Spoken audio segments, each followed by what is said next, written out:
We just travelled all the way from the UK to Canada to start the road trip of our dreams and to do the RV lifestyle full-time in North America. The problem, however, was finding the right camper van nearly broke us. That was until we found this, and today we're going to give you a full van tour. The reason why that we bought a camper van over here in Canada rather than shipping something from back home in the UK was to cut out all of the transportation costs, the shipping costs, and potential damage that could have happened along the way.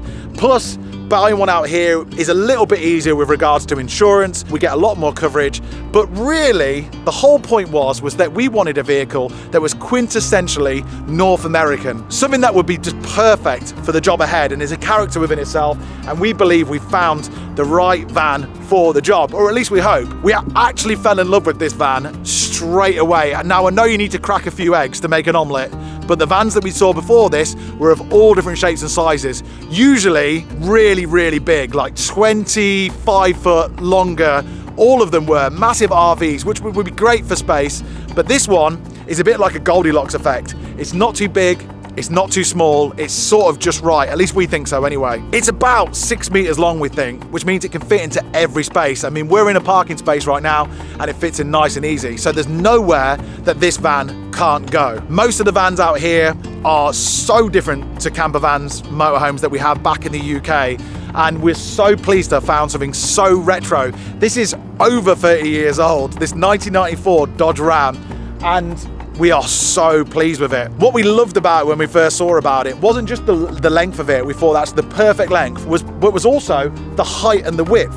What makes this particular van unique, and you don't actually see many of them about. You see a lot of Dodge Rams, or quite a few Dodge Rams, but you don't see many like this, is because it's actually a wide body version. So it's got the width of like an RV, which is fantastic. So inside you get more space, and of course, it's a high top as well, which means that I can stand up in there, which was another prerequisite that we wanted. And there's actually a bed hanging over the cab area, which means we've got more space, more beds inside. And another one of the main things that sold it to us was it's actually got a full bathroom in there. Shower, toilet, plumbed in, the lot. And I'll show you all that in a minute. So the guy that we bought it off was on Vancouver Island. He's a really nice guy, Peter. And the reason why we liked the setup was because he told us about some of the quirks that this van has. Obviously it's 30 years old, so it's not new, and it's got some character to it. For instance, he said to us that the hot water doesn't work for some reason. He doesn't think it's anything major, but it doesn't work. And the battery is still the same battery from the original, the leisure battery. A lot of the vans here are quite fair weather vans, and they get used in the summer, but they don't get used much in the winter. And this one was the same as well, so it's still the same existing battery, but the engine battery, thankfully, has been replaced recently. It's also a V8 petrol engine. So back home in the UK, most of our big vehicles are diesel and not as powerful as what's underneath here. So it's kind of thirsty on fuel, but maybe not as much as other ones. You get more miles per gallon than you do most of the big RVs out here in this, and it has got an overdrive on the automatic gear shift, which means that we get into higher gears quite quickly. And that's interesting because back home we have manuals as well, so I'm getting used to all of a sudden using automatic vehicles once again, but it's dead easy, so it's all good. So we've only ever spent 2 nights in the van so far, and that was on Vancouver Island, and on the second night the battery had such little juice in it that it couldn't even light the propane to heat up the van, and it was freezing. So it's quite a serious issue in winter time, which it is now. So we drove it straight to an RV specialist on the mainland, and they're called Tedco in Langley, and we told them our problems. Hot water needed fixing, and then we actually got the whole of our electrical system upgraded. So now we actually think that this is probably the most powerful off-grid van we've ever had, camper van we've ever had, and it's over 30 years old. Crazy. So I'm gonna go straight into the off-grid setup because we're so excited about it. Okay, I'm gonna climb this ladder. Ooh, my word. All right, there we go. So this is the roof of our Dodge, and what you see about it straight away is there's a couple of vents here and there. There's a vent for the fridge and what have you. We'll show you the inside in a minute. But we've just had these 2 incredible solar panels put on. They're 200 watt shadow flux Renogy solar panel, and they are absolutely fantastic. We've already experienced them. As you can see, the day is quite grey. We're surrounded by trees and what have you. But these things are called shadow flux, and by the name, they can actually generate a good amount of power from the sun even with shade and cloud and all the rest of it. So we are in a park here in Stanley Park in Vancouver, and we've got trees shading us when the sun's out. We've got clouds in the sky, but these things can really handle it. The reason why we chose the Renogy 200 watt shadow flux panels is that even with 25% shade, they get 65% power output, where traditional solar panels lose all power output when shading exceeds 22%, which is especially handy when the sun is lower this time of year with more shadow obstructions, and even if the snow partially covers the panel, saving time constantly sweeping it off. They're also small, compact and durable, with protection against extreme temperatures, dirt and harsh environments. Head to the link in the description of this video for huge Black Friday discounts on the 100 watt and 200 watt panels for a limited time only. They come with 5 years warranty, and the Shadow Flux panels have 25 years of 80 output warranty. Okay, so that's how we generate power. I'll show you more of the electronics later on, but Janine's going to give you a tour of the inside of the van right now. Okay, so firstly, before we go inside, one of my favourite features of the van are these cute little doors to get into the side entrance of the van. I've never seen it before, seeing one of these vans, and I absolutely love it. So you can open them both up. There's your entranceway, and I just think it's so cute. I can imagine being somewhere and just sitting out here having my coffee in the morning. That's what I'm visualizing. But anyway, it's really, really nice. Let's go inside and show you some more. Before I get started, I just wanted to say everything in this van is as we found it. We haven't changed a single thing apart from the electrics, obviously, and putting our personal items in here. Apart from that, we've kept it the same and we both love it. So anyway, I'm going to start right at the back of the van because I think this is the most exciting part. We have got our very own little bathroom right at the back of the van. It fits because this van is just that little bit longer than any other van that we've ever had. And it's enough room to squeeze a tiny little bathroom in here. So we have got a toilet, which is actually plumbed in with its very own black water waste tank underneath, which we've never had that before. Obviously in the UK, we are used to cassette toilets, so yeah, that's different. But we have a sink, we have a shower with hot water, we've got lots of cupboard space, and also the back doors open out. So yeah, I absolutely love this room. We've also got the heater that comes on, so in the morning you can put the heat on and it warms up in here, and you can get ready in the warmth. So anyway, Liam's going to show you the next bit. Okay, so that's the bathroom. Nice big area. As you can see, I can stand up in here as well. I'm 6'2", and so this is a game changer for us to be able to have a camper van that's like an RV that I can stand up in. So as we move through here, we've got the kitchen, and we've got this 4-ring hob here, which is propane, and it's got an extractor fan, which is 12-volt extractor fan, and it's very airy. There's lots of cupboards and stuff, and there's lots of light coming in, and each side of this van has got so many windows on it, which we're really, really pleased about. So that was another big bonus for us. It's also, as well, someone at some point has retrofitted a massive fridge here. Apparently these things usually come with a small pokey fridge. This is now a 2-way, either electric or gas freezer with quite a big fridge and quite a big freezer in it for a camper van. So we're really pleased with that. And obviously we don't have an oven or a microwave, but the good news is because we've got the incredible solar panels on the roof, and as you can see behind me here, we've got this full electrical upgrade, this Renogy upgrade, which means we've got this MPPT controller showing us how much solar's coming in all the time, the state of the batteries, and we've got a 3000 watt Renogy inverter as well, which is good because we've got a 400 amp hour Hub-Lion lithium battery. Hub-Lion, we are told, are a Canadian brand. They're really, really good and reliable, and we're happy to take that recommendation. So we're really pleased. We're going to be testing that out over the next few weeks, obviously, to see how off-grid we can go. But even by on paper, we've probably got the most powerful van that we've ever had, most powerful, biggest battery we've ever had in a camper van ever. So that's really exciting. And because we've got the 3000 watt inverter, it means that we can plug an air fryer in, and we can plug straighteners in, and anything really. It's just we're good, which means we can free camp and wild camp, which is what we really love to do. However, this is all new territory for us, and we don't know if we're going to need to be staying at campsites or free camping. We don't know what's allowed and what the laws are, but if we can get away with it, we'll free camp.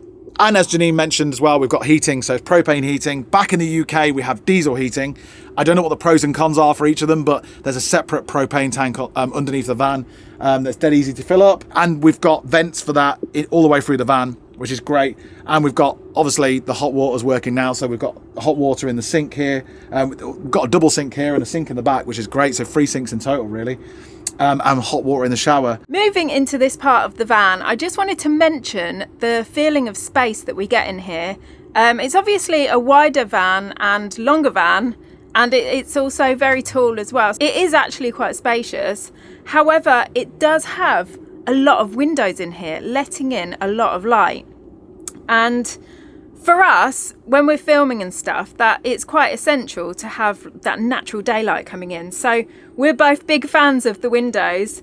Also along here behind me, we've got this sort of space where we can put the cups and things. But usually in vans, they would use this space as a cupboard space. So it would feel a lot more enclosed and darker. But we don't have that. We've got the window and we can still sort of store stuff. And I think we both prefer it as well. So we've got like a nice viewing window there and letting lots of light in, and the same the other side as well. Yeah, and here behind me we've got like the classic dinette situation where you could probably fit 4 people in, I should imagine, but anyway, 2 comfortably. And it's fairly comfortable actually, especially for eating. And this, obviously this table, which is quite big, goes down and goes into a double bed. Or it can fold out into a queen size bed. But there's also this bed here, right behind me, above the cab, which is like, I think it's like a king size bed, except it's just a bit too short for me. So the extra bed here, which I can fit on, we're gonna work out and all that sort of business. But yeah, this is a massive selling point, having this sort of snuggly bedroom above here, with its own window and its own light and all the rest of it, and mattress and stuff. And there's obviously a ladder that comes down so to climb up in. So we've got, actually, if you wanted to, it's never the case, you could probably sleep 4 people in here, but it's not going to happen. It only needs to sleep 2 people. And these 2 are, oh, sorry, Janine. And these two are belted seats as well. And we've got the captain's seat that spins round in the front. So plenty of space. And actually the cab area of this thing is so big and wide, and this beautiful Marlborough red colour. It's just so nice. It's so classic and retro. We absolutely love it. And of course, all the way through the van now, we've got these like USB switches, 12-volt USB switches everywhere. So, and we can plug into the inverter underneath the table down here, so we can plug anything in.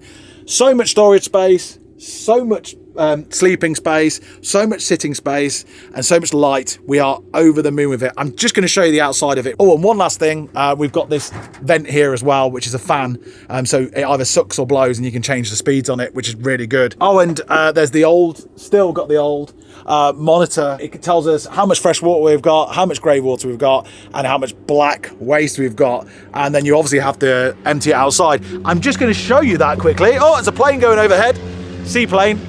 So this is the propane bit. This is all different to how we have it in the UK. This is propane, that's exhaust, that's outside storage. Believe it or not, that's huge amounts of storage there in this thing here. It's got a jack in it and other things at the moment. Spare wheel, ladder, outside doors. That's the petrol tank, so not diesel, it's petrol. A full tank is $140, which is £70 of this, and that kind of goes a long way. I think it can get up to 20 miles per gallon, which, trust me, for a 30-year-old vehicle is pretty good out here. And this is where you get the hookup, the electric hookup. Propane's down there, and this is where you empty the grey water and the black water there. And there's other bits that I'm not so sure what they are. And I'll just quickly show you. Oh, and this is different. So this is the window for the dinette situation. So lets a lot of light in this side, specifically over the dinette place. Not symmetrical to the other side, which makes it even quirkier. And this is the driver's seat in here. It's so different to back home. in so many different ways. It's got a automatic on the steering wheel. Actually, it's quite easy to drive. It's on the wrong side, obviously. The right side should be that side. So not only are we driving on the other side of the road, but we're also driving with the steering wheel on the other side of the vehicle as well. So it's fair to say that both of us absolutely love this van. It's so different to anything we've done before. So different, but you know, we are excited and ready to hit the road. It's been a bit of a long journey, you know, looking at vans that were a bit of a disaster, getting the off-grid electric sorted out. We've been waiting here and doing this here and deliveries and all that sort of stuff. So we're actually really looking forward to getting on the road now, and that is what's coming up as of tomorrow. We are leaving Vancouver and we are hitting the road for the first time. So thank you to Renogy. The solar panels are fantastic. They're doing such a good job. The hub line lithium battery is amazing so far. Looking forward to testing that out and seeing how far we can go. You know, oh, and thank you to Tedco as well for fitting all the electronics. Everything seems to be working really well.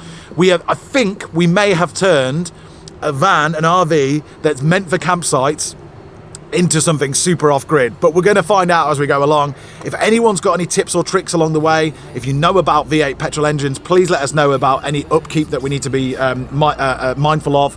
Also, I want to know about the propane. We've never had something that runs on propane before for everything. How long will it last? Should we get a week or two out of it using it in winter? And if you've got any name suggestions for this van, we love naming vans.